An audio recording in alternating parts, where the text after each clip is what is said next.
My parents sold my college fund to bail out my fallen golden brother. So I disappeared for 10 years. But now, after they found out I am well off, they want my help. I never thought I'd be writing this story, but after everything that's happened in the last few months, I need to get it off my chest. Maybe some of you will understand. Maybe you'll think I'm heartless. Either way, here it is. Hi, Susan, 28 now. But this story starts when I was 18. My parents had 2 kids, me and my brother David, who's 3 years older. From the day I could form memories, it was crystal clear who the favorite was. David could do no wrong in their eyes, even when he was doing everything wrong. Let me paint you a picture of my childhood. When David got his first car at 16, it was a brand new Honda Civic that Dad co-signed for. When I turned 16, they handed me the keys to David's old beater that he'd already put 80,000 miles on and crashed twice. When David wanted to play football, they bought him all the gear, drove to every game, and had his jersey framed when the season ended. When I made honor roll 3 semesters in a row, Mom said, "That's nice, honey," without looking up from her phone. But the real difference wasn't in what they gave us. It was in what they excused. David started getting in trouble in middle school. Small stuff at first. Skipping class, talking back to teachers, getting suspended. Mom and Dad would march into the principal's office like David was the victim of some grand conspiracy. "He's just spirited," Mom would say. "Boys will be boys," Dad would add. Meanwhile, I got grounded for a week when I forgot to take out the trash. High school was when David really hit his stride with being a complete screw-up. He got caught with weed sophomore year, not just smoking it, but selling it in the school parking lot to freshmen. Dad hired a lawyer and somehow convinced the school board that David was just helping other kids feel more comfortable in a new environment.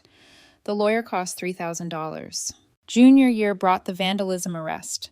David didn't just spray paint the rival school's mascot. He broke into their trophy case and spray painted every single trophy, then took selfies next to his artwork and posted them on Instagram.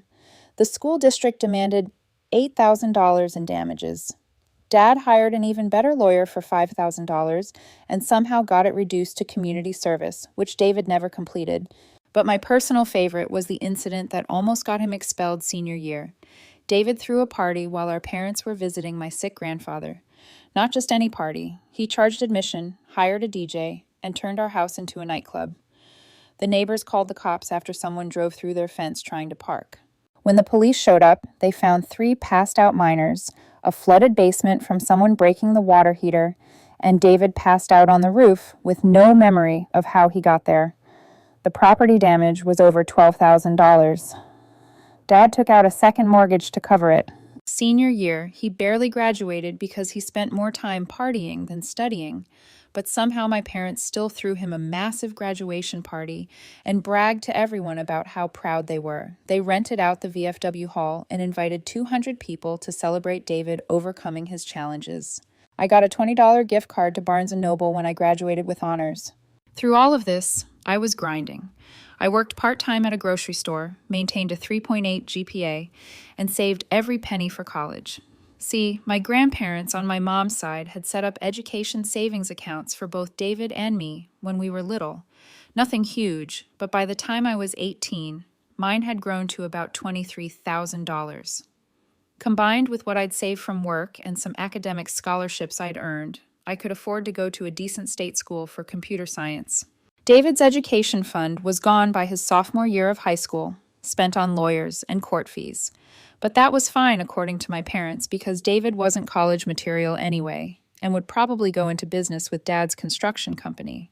What they didn't mention was that Dad's construction business was barely staying afloat because David kept costing them contracts. Hard to maintain professional relationships when your son shows up to job sites drunk, starts fights with subcontractors, and steals materials to sell for drug money. Yeah, that last part came out during his second arrest junior year. But I'm getting ahead of myself. Let me tell you about the night that changed everything. It was March of my senior year. I had just gotten accepted to state with a partial academic scholarship. I was over the moon. Finally, my hard work was paying off. I was going to study computer science, get out of this toxic house, and build something of my own. I came home from my shift at the grocery store around 10 p.m. to find my parents sitting at the kitchen table with David. He looked like hell. Bloodshot eyes, stubble, that particular shade of pale that comes from spending 48 hours in county lockup. This was his third DUI, and this time he'd wrapped his car around a telephone pole. Thank God he didn't kill anyone. But the car was totaled, and his blood alcohol was nearly twice the legal limit. Mom was crying, Dad was pacing, and David was sitting there with this defiant look on his face, like the world owed him something. "We need to talk," Dad said when he saw me. I sat down, still in my grocery store uniform that smelled like the deli counter. "David's in some serious trouble," Dad began. "This third DUI, it's a felony. He's looking at real prison time unless we get him the best lawyer in the county." "Okay," I said, not sure why this involved me. "What does his lawyer cost?" Mom and Dad exchanged a look. That should have been my first warning. $25,000, Dad said quietly. The number hit me like a slap. $25,000. More than my entire college fund. "That's a lot," I managed. "We don't have it," Mom said through tears. "The business is struggling. We've already mortgaged the house twice for David's other legal fees and..." "And?" I prompted, though some sick part of me already knew where this was going. Dad cleared his throat. "We need to use your college fund." The room went silent except for the hum of the refrigerator. I stared at them, waiting for the punchline, the just kidding. Anything to indicate this was some kind of horrible joke. "My college fund?" I repeated slowly.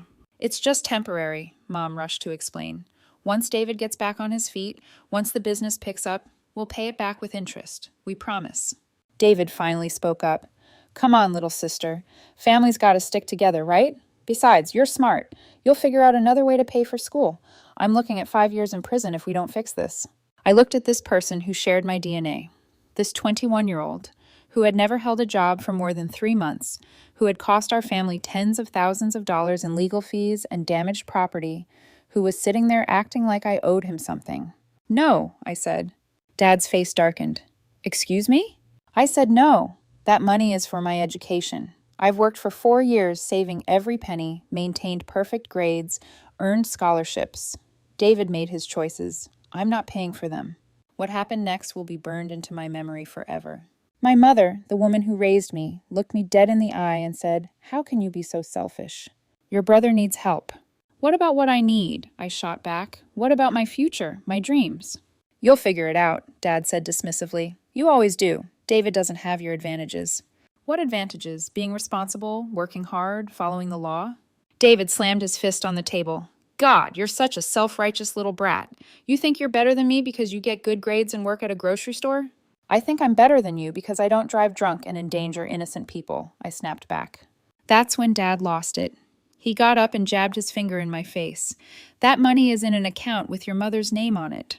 We're going to use it whether you like it or not. David is family, and family takes care of family." "What am I then?" I asked quietly. No one answered. The next morning, I went to the bank with Mom. She withdrew every penny of my college fund, $23,416. Money that represented 4 years of my grandparents' love, 4 years of my sacrifice, 4 years of hope for a better future. Gone. Just like that. I asked Mom one more time in the bank parking lot, "Are you sure about this?" She couldn't even look at me. "David needs us right now. You'll understand when you're older." That afternoon, I walked into my guidance counselor's office and withdrew my acceptance to state. I told her there had been a family financial emergency. She was devastated.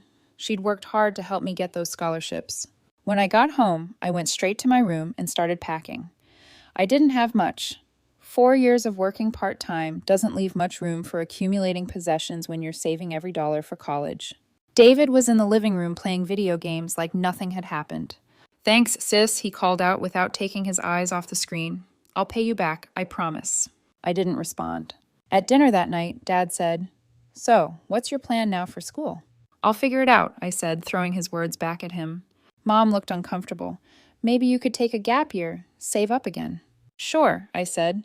"I'll just save up another $25,000 while working at a grocery store for $8.50 an hour. Should only take about 6 years if I don't eat or pay rent." "Don't be dramatic," Dad said. That night, I made a decision that would define the next decade of my life. I was done being the responsible one who got screwed over for being responsible. I was done being the afterthought child. I was done with all of it. I had about $3,200 in my checking account. money I'd been saving for textbooks and dorm room supplies. It wasn't much, but it was enough for a one-way Greyhound ticket to San Francisco and maybe a month of survival if I was careful. I left on a Tuesday morning while everyone was out. Mom was at her book club, Dad was at work, and David was probably sleeping off another hangover. I packed everything that mattered into 2 duffel bags, left my house key on my desk, and walked out of that house forever. I didn't leave a note. I didn't say goodbye. I just disappeared. The first 2 years in San Francisco were the hardest of my life. I couch surfed, stayed in hostels, slept in my car, an $800 Honda with 200,000 miles when I couldn't afford anything else. That car, by the way, was a special kind of nightmare. The heater only worked when you hit the dashboard in exactly the right spot. The passenger door had to be opened from the outside, and it made a sound like a dying whale every time I started it. But it was mine, which was more than I could say about anything else in my life at that point. I worked every job you can imagine. Dishwasher at a 24-hour diner where the cook taught me more curse words in Spanish than I knew existed in English. Dog walker for tech bros who paid me $50 to walk their designer dogs while they worked from their $4,000 a month apartments.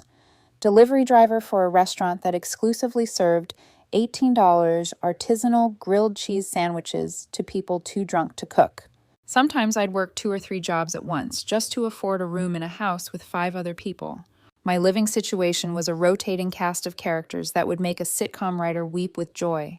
There was Marcus, the aspiring musician who practiced his experimental jazz fusion at 3:00 Sarah, the grad student who labeled every single item in the shared fridge with her name and the date, including individual baby carrots. And my personal favorite, Dave, who was convinced he was going to get rich selling custom t-shirts with inspirational quotes he wrote himself. His bestseller, "Life is like a taco. You gotta hold it together or everything falls apart." He sold exactly 1 shirt to his mom. But here's the thing about hitting rock bottom when you're 18. You're young enough to bounce back and desperate enough to work harder than anyone else. During my lunch breaks and after work, I'd go to the public library and teach myself to code. HTML, CSS, JavaScript, Python, Java, whatever free resources I could find online. I spent every spare moment learning, building little projects, failing, starting over. After about 8 months of this, I got my first tech job. Technical support specialist at a startup that made software for restaurants. It paid $35,000 a year, which felt like winning the lottery after months of making minimum wage. The startup was classic Silicon Valley chaos. 25 people crammed into an office space meant for 10, working 80-hour weeks on energy drinks, and the promise of equity that might be worth something someday. The office fridge was perpetually stocked with exactly 3 items: expired yogurt, someone's leftover Thai food that had achieved sentience, and about 47 different varieties of kombucha that nobody actually wanted to drink, but everyone pretended to love. But I loved it. For the first time in my life, I was around people who valued intelligence and hard work over family connections and sob stories. My coworkers didn't care that I grew up in Ohio or that my brother was a mess. They cared that I could fix their server crashes at 2 a.m. and still show up the next morning with ideas for improving the user interface. The CEO, Marcus, had this habit of calling emergency all-hands meetings at random times to discuss paradigm shifts and synergistic opportunities. Most of these meetings could have been emails, but Marcus was 26 and convinced he was the next Steve Jobs. He wore the same black t-shirt every day. He claimed to own 30 identical shirts and insisted that our office needed creative energy, which translated to beanbags instead of chairs and a broken ping pong table that doubled as our only conference table. I absorbed everything. I learned the business side, the technical side, the customer side. When the company's only developer quit after 6 months, something about Marcus's tendency to change the entire product roadmap every Tuesday, I volunteered to take over his projects. Even though I'd never built commercial software before, I worked nights and weekends teaching myself advanced programming concepts, studying the codebase, fixing bugs, and building new features. The CEO, this 26-year-old Stanford dropout named Marcus, noticed my work. After about a year, he pulled me aside and said, "I don't know what your background is, but you're the most driven person I've ever met. How would you feel about leading our entire technical development?" At 20 years old, I became the CTO of a 50-person company. That startup eventually failed. Most do, but by then I had real experience and a network. My next job was at a more established company building mobile apps for enterprise clients. The pay was better, the equity was better, and I was learning about parts of the tech industry I'd never seen before. But the real opportunity came in 2018 when I was 24. I'd been watching the explosion of remote work tools and noticed something that everyone else seemed to be missing. All these platforms were focused on video calls and messaging, but nobody was solving the real problem of project collaboration for technical teams. I started building a prototype in my spare time, a platform that would integrate code repositories, project management, real-time collaboration, and deployment tools into one seamless experience. It was basically trying to replace 5 different tools that every development team was using separately. The more I worked on it, the more I realized I was onto something big. I quit my job in January 2019 and spent 6 months building the MVP with my savings. When I ran out of money, I freelanced during the day to pay rent and coded at night. I lived on ramen and coffee, slept maybe 4 hours a night, and probably wasn't the best company for anyone during those months. But by July 2019, I had something that worked. I called it DevStream. The first version was rough, but it solved a real problem. I reached out to every developer I'd ever met and asked them to try it. Within a month, I had 200 users. Within 3 months, I had 2,000. By the end of 2019, I had 15,000 users and had processed my first revenue. That's when the venture capital firms started calling. I'll spare you the details of fundraising. It's about as fun as it sounds. But by March 2020, I'd raised $2.5 million in Series A funding. The timing was perfect.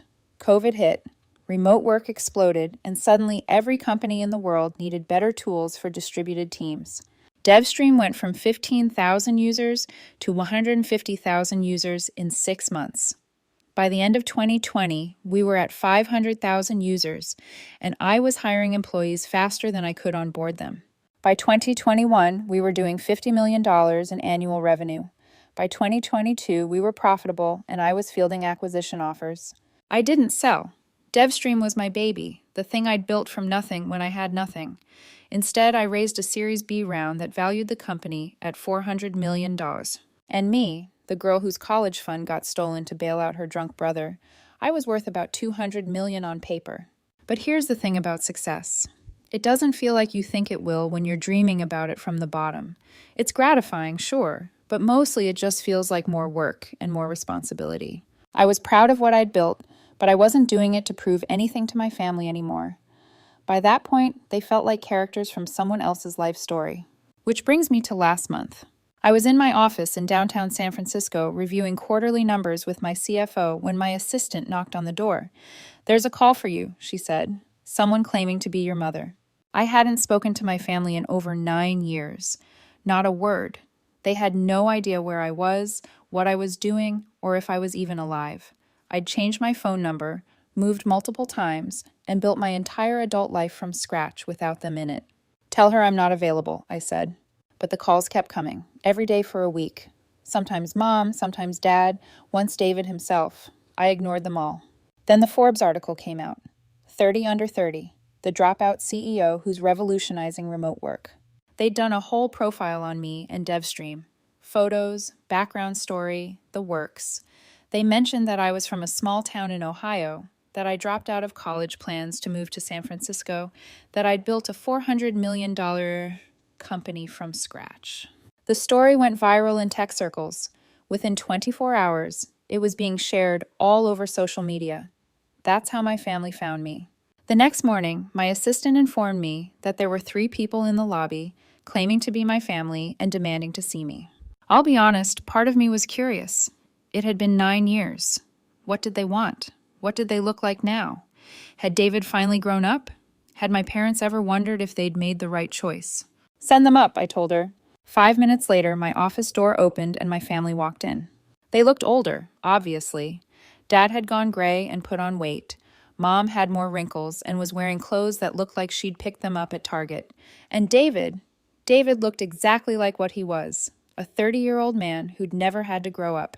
Scruffy, out of shape, wearing jeans and a wrinkled button-down that probably came from Mom's last-minute attempt to make him look presentable. They stood there gaping at my office, floor-to-ceiling windows overlooking the bay, expensive furniture, walls covered with awards and patents.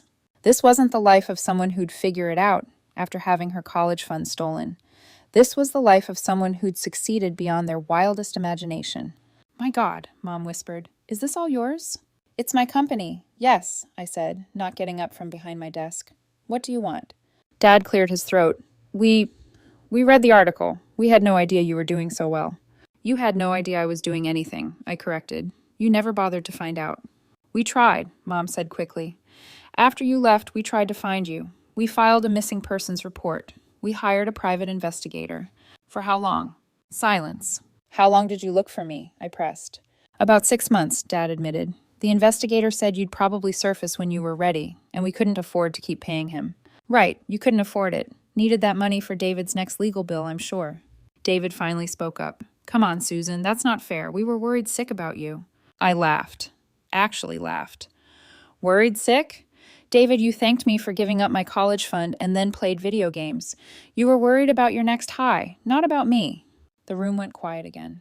Through the windows, I could see San Francisco bustling below us, people heading to work, building their lives, chasing their dreams, just like I'd done. "We'd like to explain," Mom said softly. "Explain what? How you stole my future to bail out your golden child? How you chose his comfort over my dreams? How you never once asked if I was okay with sacrificing my education for his legal fees?" "We were going to pay you back," Dad protested. "When? It's been almost 10 years. Have you paid me back?" More silence. "How is David doing, by the way?" I asked. "Did that expensive lawyer work out? Did he turn his life around, get sober, find a career?" I already knew the answer from their faces. David shifted uncomfortably. "I've had some setbacks, but I'm doing better now. I've been clean for 6 months." "Congratulations. What about employment?" "I'm between jobs right now." "For how long?" "About 8 months." "So you've been unemployed longer than you've been clean. That's progress, I guess." Mom looked like she was about to cry. "We know we made mistakes. We know we hurt you, but you're our daughter, and we've missed you every single day. Missed me so much that you gave up looking for me after 6 months." "We didn't know what else to do," she whispered. I stood up and walked to the window, looking out at the city that had given me everything my family never could: opportunity, merit-based success, people who valued what you contributed, not who you were related to. "Why are you here?" I asked without turning around. "We want to reconnect," Dad said. "We want you back in our lives. We want to be a family again." I turned around and really looked at them. These 3 people who'd shaped my childhood, who'd made me feel worthless and invisible, who taught me that love was conditional and families had favorites. "What's the financial situation at home?" I asked. Dad blinked. "What?" "Your finances," I pressed. "David's unemployed. You're both in your 60s. The construction business is probably struggling. What's your situation?" "We're managing," Mom said carefully. "How's David's housing situation?" "Still living with you?" "Temporarily," David muttered. "How temporarily? 6 months? 2 years? 5 years?" "It's complicated," Dad said. I nodded. "And you saw the Forbes article about me being worth $200 million and thought, finally, our ship has come in." "That's not why we're here," Mom said. But she wouldn't meet my eyes. "Isn't it? You didn't wonder about me for 9 years, but a magazine mentions I'm wealthy and suddenly you need to reconnect. You couldn't afford a private investigator to find your missing daughter, but you could afford plane tickets to San Francisco when you discovered your missing daughter had money." David's temper flared. "Some things never change. Look, we get it. You're successful now. You don't need us, but we're still your family." "Are we?" I asked. "Because families don't steal from each other. Families don't abandon each other. Families don't choose favorites and leave the other kid to figure it out alone." "We never abandoned you," Mom protested. "You took away my future for David's convenience. What would you call that?" Dad stepped forward. "We made a mistake. We know that now. But David was looking at prison time, and I was looking at a lost education. But only one of those things mattered to you." "We thought you'd bounce back," Dad said desperately. "You were always so capable, so smart. We knew you'd be fine." "I was fine, no thanks to you, but being fine and being family are 2 different things." The room fell silent, except for the hum of the air conditioning and the distant sound of traffic below. Finally, Mom played her last card. "We love you. We've always loved you. We know we made mistakes, but you're our daughter. Doesn't that count for something?" I studied her face, looking for sincerity, for real remorse, for any indication that this was about more than money. What I saw was desperation. "How much do you need?" I asked quietly. All three of them looked at each other. "I'm sorry," Dad said. "You didn't come here just to reconnect. You came here because you need money. David's probably racked up more legal bills or medical bills or gambling debts. Your retirement savings are gone. The house is mortgaged. You're looking at bankruptcy or worse. So how much do you need?" The silence stretched on forever. David broke first. "Things have been rough since Dad's accident." "What accident?" "He fell off a roof last year," Mom explained. "Hurt his back. He can't work construction anymore. Workers' comp isn't covering everything, and the medical bills." "How much?" I repeated. 80,000, Dad whispered. "Between the medical debt and what we owe on the house and David's legal fees from his last arrest." "His last arrest? I thought he was clean." "He is clean," David said defensively. "The arrest was from before. Something finally caught up with me." I walked back to my desk and sat down. These three people looking at me with hope and desperation, waiting for me to solve their problems with my checkbook. "Do you know what $80,000 is to me now?" I asked. They shook their heads. "It's about 6 hours of DevStream's revenue. It's what I spend on coffee for the office in 4 months. It's less than I paid for the watch I'm wearing." Their eyes lit up with hope. "But do you know what $25,000 was to me when I was 18? I continued. The hope started to fade. "It was everything. It was my future. It was 4 years of my grandparents' love and sacrifice. It was my chance to become something more than the invisible kid from Ohio, and you gave it away without a second thought." "We were desperate," Mom pleaded. "So was I, but nobody cared about my desperation." I opened my laptop and pulled up DevStream's bank accounts, numbers that would make them dizzy. Money I'd earned by working 80-hour weeks, sleeping on friends' couches, teaching myself skills that school never could have given me anyway. "I could write you a check right now that would solve all your problems," I said. "I could pay off your house, David's legal bills, Dad's medical debt, and give you enough left over to live comfortably for the rest of your lives." They held their breath. "But I'm not going to." David exploded first. "Are you kidding me? We're your family." "No, David. Families support each other. Families believe in each other. Families don't steal from each other to bail out the family screw-up for the 12th time." "That was 10 years ago," he shouted. "And what have you done in those 10 years? What have you built? What have you contributed? What have you learned from all those expensive lessons my college fund paid for?" He had no answer. I turned to my parents. "Do you know what the worst part is? It's not that you took my money. Money can be replaced. It's that you never believed in me. You were so sure David was worth investing in, and I was just the responsible one who'd figure it out, that you never stopped to consider what I might become if given the chance." "We believe in you now," Mom said through tears. "Now that it benefits you to believe in me. Now that I can write checks. But where was that belief when I was 17 and working 2 jobs to save for college? Where was it when I was getting straight A's while David was getting arrested?" Dad tried one more time. "We can't change the past, but we can be a family going forward." I shook my head. "No, we can't. Because you haven't learned anything. You're not here because you're proud of what I've accomplished, or because you've realized you were wrong. You're here because you need something from me." "What would it take?" Mom asked desperately. "What would we have to do to earn your forgiveness?" I thought about it for a long moment. Go back in time and choose differently. Believe in me when it mattered. Support my dreams instead of destroying them. Love me for who I was, not for what I could do for David. "We can't do that," she whispered. "No, you can't. Just like I can't pretend that the last 10 years of my life happened because you believed in me, instead of in spite of your lack of belief." I walked to my office door and opened it. "I think we're done here." David made one last desperate play. "You know what? Maybe it's better this way. Maybe you're right to cut us out. You've turned into exactly the kind of selfish, cold person who puts money over family. I'm glad we took your college fund. You would have just turned into an ass anyway." I smiled, actually smiled. "David, I had nothing when you took that money. I slept in my car. I lived on ramen noodles. I worked 3 jobs just to afford a shared bedroom with 4 strangers. And I was still happier than I ever was living in that house with you." "Because you got lucky with some stupid app," he sneered. "No, because I got away from people who made me feel worthless. Success was just a bonus." They filed out slowly. Mom looked back once from the doorway, tears streaming down her face. "I hope someday you can forgive us," she said.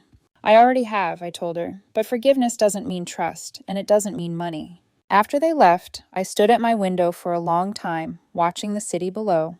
My assistant knocked and came in. "How did it go?" she asked gently.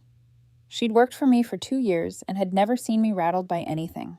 Like I expected, I said. They needed money, not a relationship. I'm sorry. Don't be, I said, turning back to my desk, to the company I'd built, to the life I'd created from nothing. I'm not. That was 3 weeks ago. They've tried calling a few more times, but I haven't answered. David sent a long email that I deleted without reading. Mom tried reaching out through DevStream's customer service, which was honestly impressive in its desperation. Update. It's been 2 months since I posted this, and wow, I didn't expect it to blow up like it did. Thank you to everyone who shared their own family stories. It helped me realize I'm not the only one who's been through something like this. A few people asked for an update, so here's what's happened. David got arrested again last month. Another DUI plus possession charges. Apparently he's been using again for months, not just 6 like he claimed. Mom called DevStream's mainline trying to reach me, begging me to help with another lawyer. I didn't take the call. Dad's medical bills have gotten worse. My cousin, Mom's nephew, reached out on Facebook to let me know Dad might lose the house. He wasn't asking for money, just thought I should know. I appreciated the heads up, but my answer is still no. The hardest part is that some people in my extended family think I'm heartless. My aunt posted something on Facebook about how blood is thicker than water and family should always come first. A few cousins have unfriended me on social media. But here's what I've realized. The people who are angry at me for not helping are the same people who never helped me when I needed it. They all knew how my family treated me growing up. They all watched David get chance after chance while I was ignored. None of them spoke up then, and none of them offered to help when I was sleeping in my car at 18. It's easy to be generous with other people's money and other people's forgiveness. The good news is that cutting ties completely has been liberating. I changed my phone number, moved to a new apartment, and made it clear to anyone who asked that I'm done with that chapter of my life. I don't hate my family. I don't even resent them anymore. I just don't want them in my life. I don't want to spend another second wondering why I wasn't enough for them, why my future was disposable, why David's failures were always worth more than my success. I used to think family was everything. Now I know better. Family is the people who show up for you, the people who believe in you, the people who celebrate your wins and support you through your losses. For me, that's my friends, my colleagues, the people who've been in the trenches with me building DevStream from nothing. And maybe, someday, it'll be a family I choose for myself, not the one I was born into. But until then, I'm at peace. Because the best revenge isn't money or success or proving them wrong. The best revenge is living a life so good, so full, so far beyond what they ever imagined for me, that their opinion doesn't matter anymore. And that's exactly what I'm doing.